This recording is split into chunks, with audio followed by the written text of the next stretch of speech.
Good morning. Today is April 26, 2016, here at Washington Family Church. We're reading the Cheon Seong Gyeong, and we are starting on page 999, offering devotions for the members. 24. The person who offers the most devotion becomes the center. God's blessing will manifest through that person. The higher a broadcast antenna is, the farther it can transmit radio waves throughout the world. Even if it is only a few inches higher than others, it can transmit beyond all other radio waves and reach the whole world. We can apply exactly the same logic to the offering of devotions. Investing yourself and forgetting about it, because this is God's principle of creation. The person who invests more than others and forgets having done so becomes the eternal leader. 25. You have to pray. You can offer two types of devotion: for the people and for God. As a spiritual leader, you are in the position of a mediator who thinks God's life force with the people. Hence, the results depend on how much devotion you offer. If you are completely focused on the cause, placing God at the center of all you do, then the complete result that God desires can be manifested through you. The church members will unite with you according to the degree of your oneness with God. The members will unite with you to the degree you can become one with me. For this reason, you cannot help but think of me as your lifeline. God may be somewhat difficult for you to grasp, but you can think of me even when you are asleep or walking on the street. Try to keep me in mind at all times, day and night. We're now on page 1000. When the door of the spirit world will open to you, forget about your own situation. Offering devotion is the fastest way to do this. If you offer devotion, your members will have spiritual experiences involving you. The result will reflect the cause. Number 26. A minister should pray for each member of his congregation at least once every 3 days.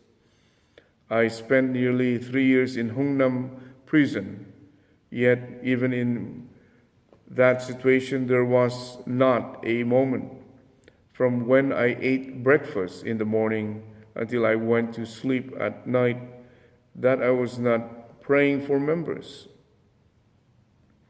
Even if members left the church, I continued to pray for them. When those people came to me spiritually and weeping sorrowfully, told me the reasons why they left the church, I could not help feeling sorry for them, especially those who confessed that they left me because they were too weak in the flesh. Even though they left me that way, I continue to pray for them. 27. When I pray for a church district, I do not pray for the leader. Instead, I pray for the members who are dedicated to that leader, who serve as a support base for the leader and are working hard. I do this so that the will can advance further. I do not praise a district leader when he or she fulfills a responsibility. Rather, I praise the family members who enable the leader to be praised. And leaders, you should pray for the members who are cooperating with you. Do not become indebted to your members in heart. When your members are suffering on the front line, as their leader, you need to think of them even when you are eating. You should think of them even as you put your spoon in your mouth and swallow your food with tears in your eyes. The words, Heavenly Father, please look after them, should automatically emerge as a prayer in your heart. If you lack that kind of heart, you cannot advance. Number 28. Your leaders need to be single-minded, but for what? Is it to eat? No. It is for your mission and your responsibility to resurrect lost lives, one by one as God's sons and daughters. It is to bring them out of the evil world and into the kingdom of heaven. Try living with a sense of mission more seriously each year, then nothing will be impossible. If you are an absolute subject partner, absolute object partners will appear. Therefore, as the subject partner, you need to pray for your object partners. If a person you are praying for gets up early, you have to get up even earlier and offer devotions. Then that person will immediately notice that someone is praying for him or her. 29. A leader's position is one of offering devotion. In the morning, you have to pray for at least 20 people. During the day, you have to think about and pray for more than 70 people. You have to eat and live with the members. People are most focused when they eat and when they go to sleep. This is because when you eat out of hunger and go to sleep out of fatigue, all your nerves are focused.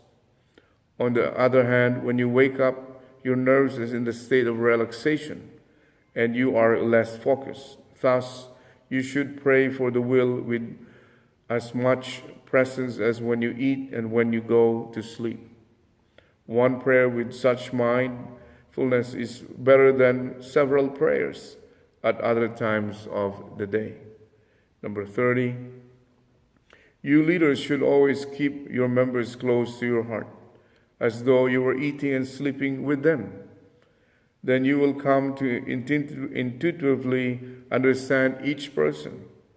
When your perception becomes keener, you will be able to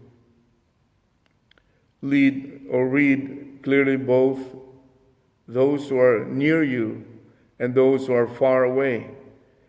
Once you look at them, you will instantly know their inner situations. As a spiritual leader, if you are so dull that you do not have this kind of ability, how will we be able to guide people? The question is, how much devotion have you offered for each individual?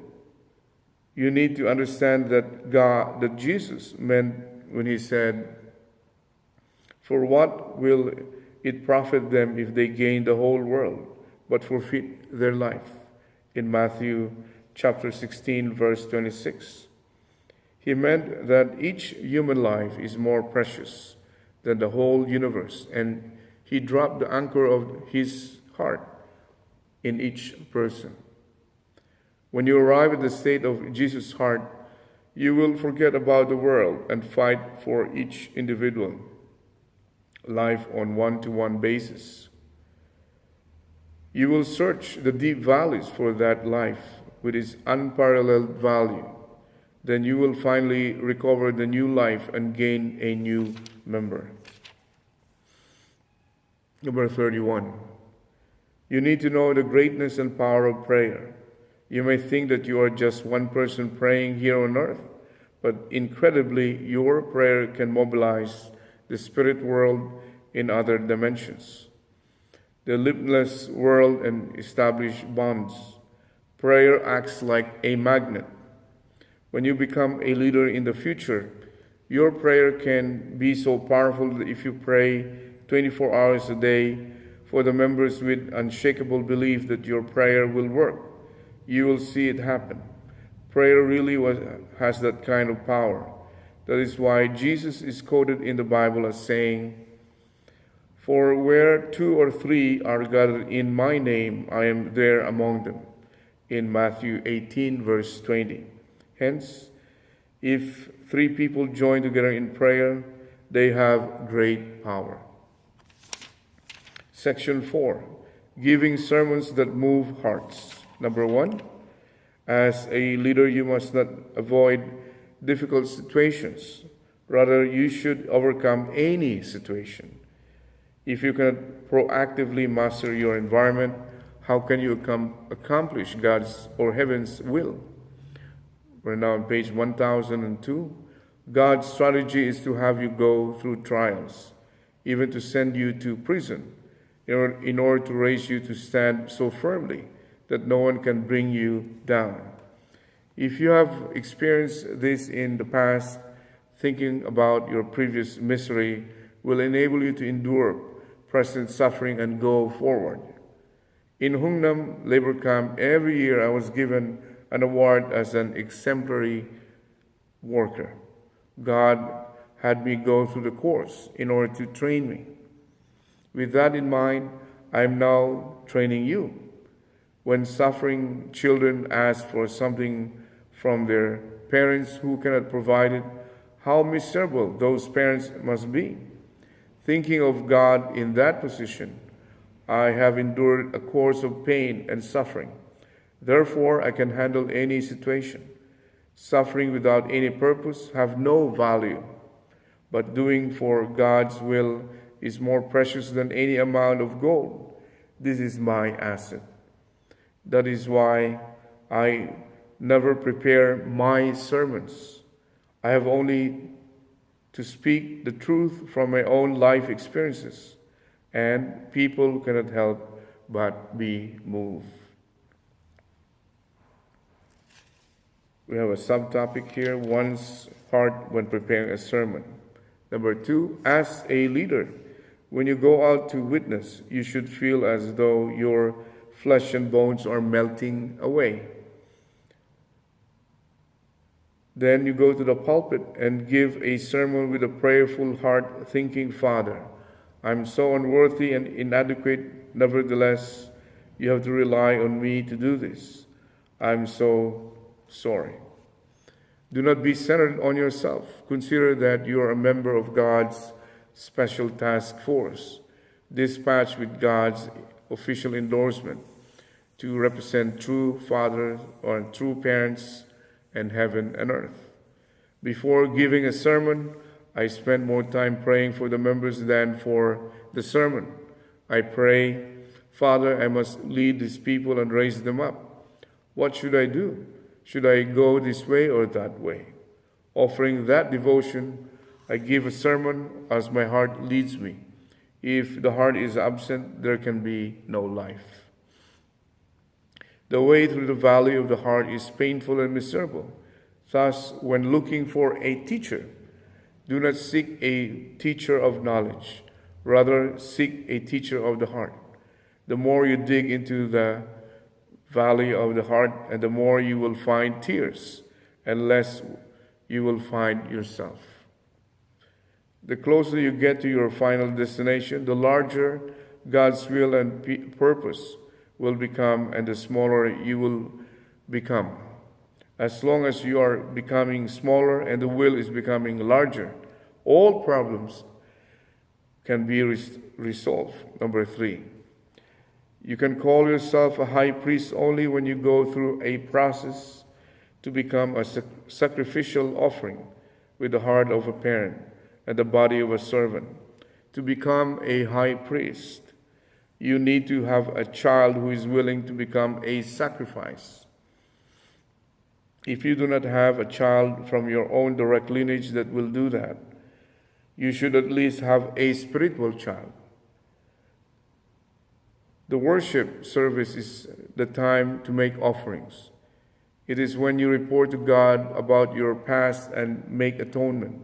Therefore, the worship service is not a time when you can expect to be free. Number 4, how can you travel around, going here and there for 12 months of the year, and casually go up to the pulpit saying, "Brothers and sisters, let us sing hymns," then speak about how Father is such and such, and then pray. If you act like that, the heavenly nation will never be realized and people will never be resurrected. Look at a mother in labor. When she is giving birth to her baby, doesn't she go through so much pain, feeling as if she is about to burst? With her face contorted in so many ways, if a mother goes through so much when giving birth to her physical baby, you have to be more serious than that to give birth to your spiritual children. When you leave the pulpit, you should be sweating and in tears. Number 5, spiritual leaders cannot do their work without having spiritual experiences. They should not prepare their sermons by reading books. Do you see God when you read books? Is God in the midst of those books? No. He is not, because God dwells in a mysterious spiritual realm. You have to connect with Him through the Holy Spirit. Faith is most precious if it includes spiritual experiences. Therefore, people who join the Unification Church usually have such spiritual experiences. In fact, they must have these experiences. These kinds of phenomena are very real. If you truly offer all your devotion for the will, heaven will be with you. Number 6, I have such a direct and close relationship with God. I have no need to worry about preparing my sermons. You too need to train yourself to be like this. Sometimes I have to meet and speak with famous people, even up to 10 times in a day. I must talk about a different topic each time, depending on the occasion. But do I prepare my speech every time? At such times, I am fully aware that I am an offering. I have no concept of I or me or mine. I'm in the position of a total offering. It is a very solemn position. It is a heavenly principle that people standing in front of an offering should bow their heads. God is present at the altar and exercises His dominion there.